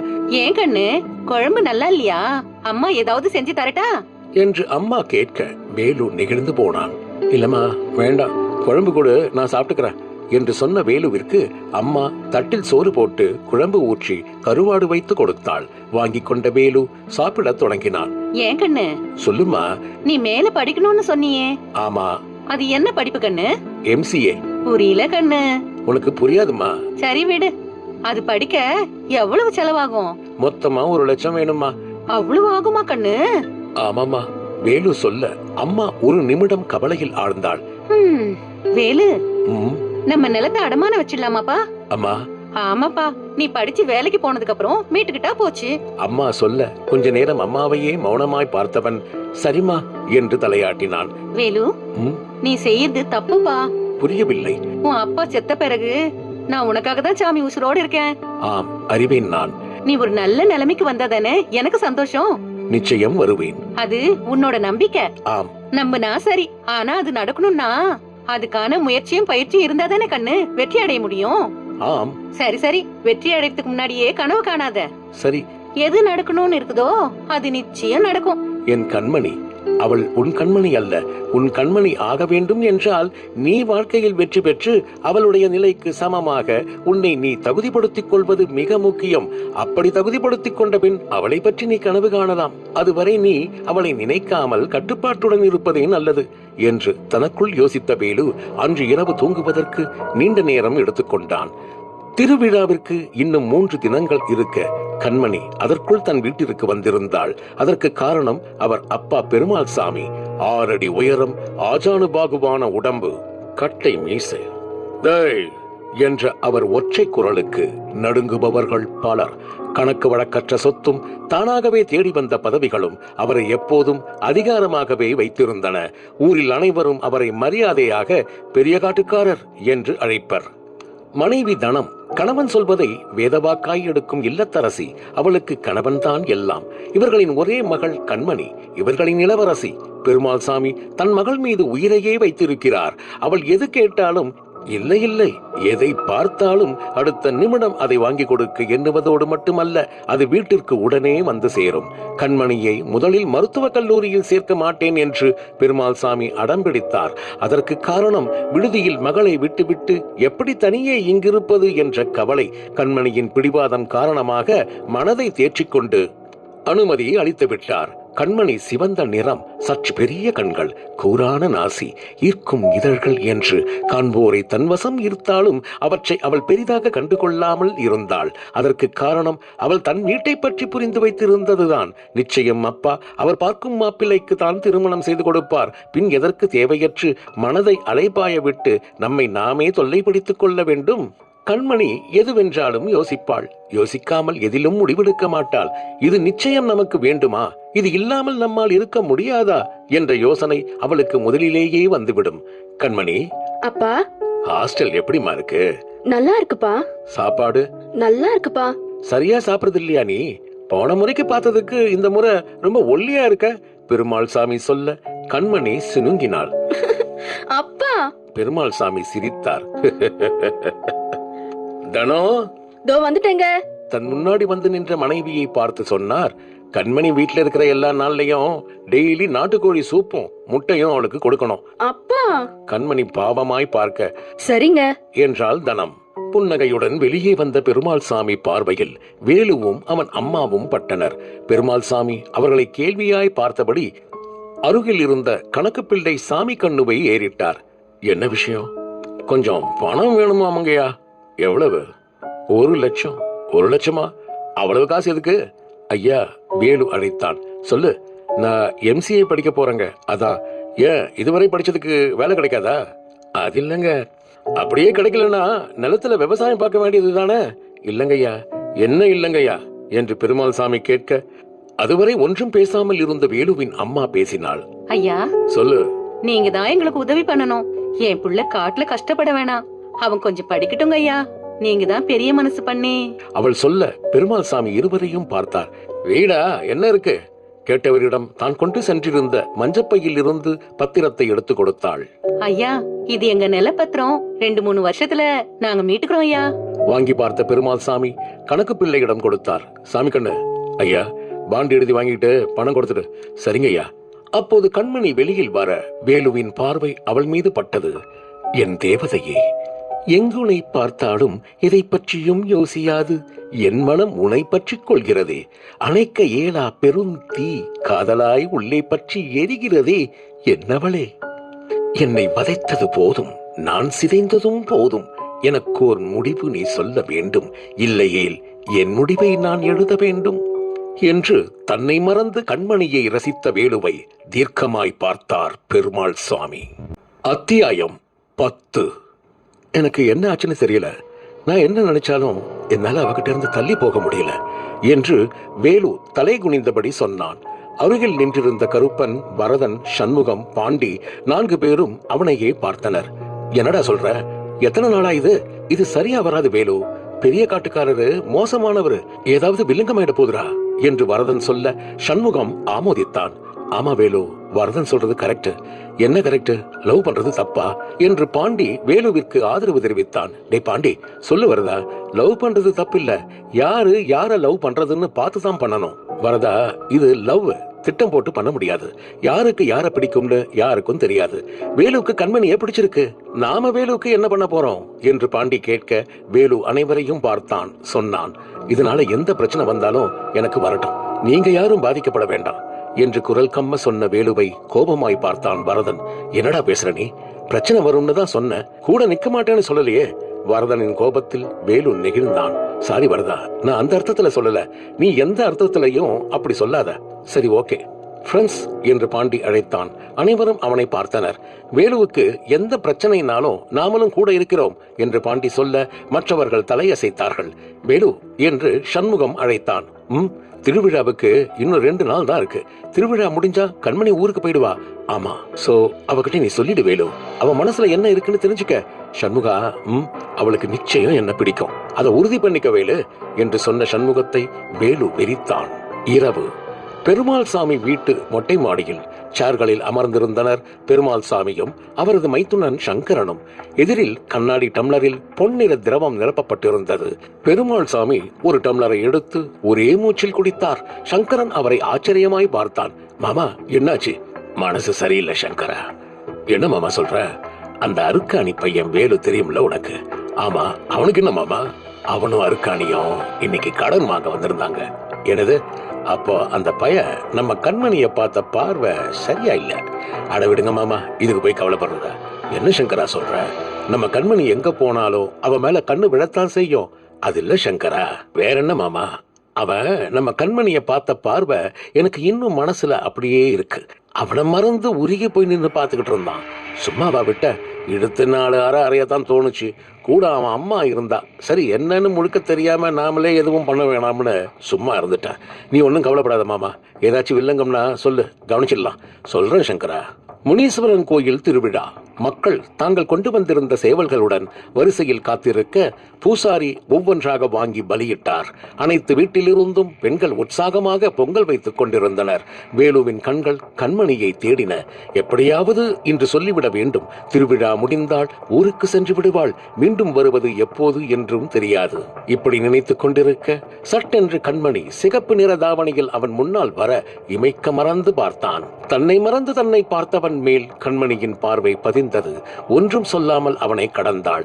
கண்மணி கடந்து சென்ற பின்னும் தன் நிலைக்கு வராமல் சிலையாய் நின்ற வேலுவை பாண்டி ஒழுக்கினான். தூக்கத்தில் இருந்து விழித்தவன் போல் வேலு அவனை பார்க்க அவன் தலையில் அடித்துக் கொண்டான். வேலு, என்ன ஆச்சு? தெரியல. என்னடா இப்படி சொல்ற? பாண்டி, என்ன? நான் சொல்ல வேண்டாம்னு முடிவு பண்ணிட்டேன். ஏன்? அவளுக்கு நான் சரி கிடையாது. ஏன்? அவ எப்படி இருந்தா தெரியுமா? எப்படி? ஒரு தேவதை மாதிரி, வானத்து நட்சத்திரம் மாதிரி. அவ எதிரில வந்தா எனக்கு என்ன ஆகுதுன்னே தெரியல பாண்டி. வேலு, ஏண்டா இப்படி இருக்க என்று பாண்டி ஆற்றாமையுடன் கேட்க வேலுவின் கண்கள் கலங்கின. பாண்டி, நான் வீட்டுக்கு போறேன். எனக்கு ஒரு மாதிரியா இருக்கு. நான் வரவா? வேண்டாம், நானே போய்க்கிறேன். வேலு வீட்டிற்கு செல்லும் வழியில் நடந்தான். கடவுளே, அடுத்த ஜென்மம்னு ஒன்னு இருந்தா கண்மணிய என் கண்ணுல காட்டாத. உனக்கு கோடி புண்ணியம். எனக்கு வலிக்குது, ஏன் சொல்ல முடியலன்னு பாண்டி கேட்கறான். எப்படி என்னால சொல்ல முடியும்? அவ எங்க இருக்கா, நான் எங்க இருக்கேன்? அவ அப்பா கிட்ட என் படிப்புக்கு நிலத்தை வச்சு கடன் வாங்குற நிலைமையில தான் நான் இருக்கேன். இனிமே கண்மணி வேண்டாம், அம்மாவுக்காக மட்டும் வாழ்ந்துட்டு போறேன். கண்ணு, மழைக்காலம் வர்றதுக்குள்ள ஓடு சரி பண்ணணும். எல்லா இடமும் ஒழுக ஆரம்பிக்குது என்று அம்மா காலையில் தான் சொல்லிக் கொண்டிருந்தாள். வேலு வீட்டிற்குள் நுழைய அம்மா நம்ப முடியாமல் பார்த்தாள். என்னப்பா, உடம்பு சரியில்லையா? இல்லம்மா. என்னப்பா பிரச்சனை? முகம் வாடி போயிருக்கு. ஒண்ணும் இல்லம்மா. ஏதாவது செஞ்சு தரவா? வேண்டாமா. கண்ணு. அம்மா. ஒன்னும் பிரச்சனை இல்ல தானே? எனக்கு உன்னை இப்படி பார்க்க உள்ளுக்குள்ள பதறுது கண்ணு. ஒன்னும் பிரச்சனை இல்லம்மா என்று வலுக்கட்டாயமாக புன்னகைத்தான் வேலு. அருக்காணி தரையில் அமர்ந்தாள். சொன்னாள், அம்மாவுக்கு வாழ்க்கையில நீ மட்டும்தான்ப்பா. உன்னை ஒரு நல்ல நிலைமைக்கு கொண்டு வரதா நான் இவ்ளோ போராடிட்டு இருக்கேன். கொஞ்சம் புரிஞ்சுக்கப்பா. அதெல்லாம் நீ சொல்லணுமாமா. வேலு புன்னகைக்க அருக்காணி நிம்மதியாக உணர்ந்தாள். அப்போது வேலியை தாண்டி யாரோ வருவதை பார்த்த வேலு யார் என்று உற்று பார்த்தான். பாண்டி. பதட்டமான வேலு எழுந்து பாண்டியின் அருகில் செல்ல அவன் புன்னகைத்தான். வேலு, என்ன நீ எக்ஸாம் எழுதாமலேயே பாஸ் ஆகிற? என்ன பாண்டி சொல்ற? பாண்டி தன் சட்டை பாக்கெட்டில் இருந்து ஒரு சிறிய பேப்பரை எடுத்தான். இது என்னன்னு தெரியுமா என்று பாண்டி கேட்க வேலு தவித்தான். டேய் சொல்லு, என்ன அது? உன் கண்மணி உன்கிட்ட கொடுக்க சொன்ன பேப்பர். பாண்டி சொல்ல வேலு மலர்ந்தான். நிஜமாவா? ஆமா. வேலு அதை வாங்கி பார்த்தான். நாளை காலை 10 மணிக்கு எனக்கு பஸ். 8:30 மணிக்கு அம்மன் கோவிலுக்கு வருவேன். அங்க வர முடியுமா? கண்மணி. வேலுவிற்கு நடப்பது எதையும் நம்ப முடியவில்லை. புன்னகைத்தவனை பாண்டி சிரிப்புடன் பார்த்தான். நாளைக்காவது போய் அவகிட்ட உன் மனசுல இருக்கிறத சொல்லிடு வேலு என்று பாண்டி சொல்ல மகிழ்வுடன் தலையாட்டினான்.